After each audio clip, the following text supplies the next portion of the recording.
غصے کا بہترین جواب خاموشی ہے۔ خاموشی ناقابل برداشت جواب ہے۔ انتقام کا مطالعہ کرنے والا انسان اپنے زخموں کو تازہ رکھتا ہے۔ ہمارے 2 کان اور 1 منہ ہے، اس لیے جتنا ہم بولتے ہیں اس سے دگنا سننا چاہیے۔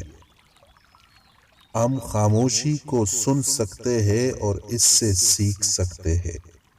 اس کا اپنا ایک معیار اور ایک جہت ہے۔ زبان سے پاؤں کے ساتھ چلنا بہتر ہے۔ خاموشی زندگی کے بہت سے دکھوں سے سیکھا جانے والا سبق ہے۔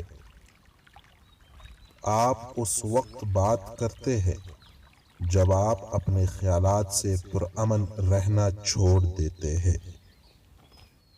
خاموشی تقریر سے زیادہ محفوظ ہے۔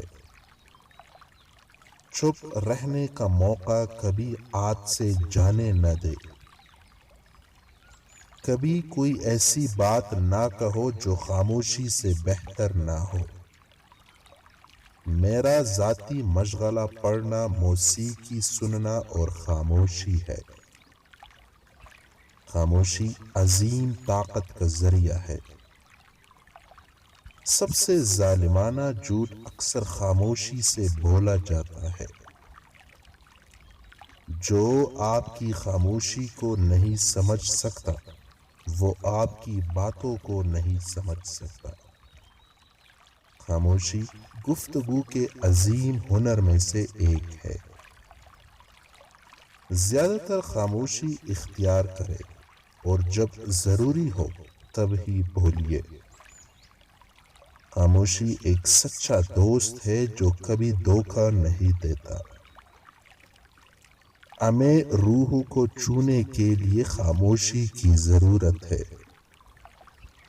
خاموشی ایک زبان ہے جسے ہر کوئی اپنے ڈھنگ سے بولتا ہے۔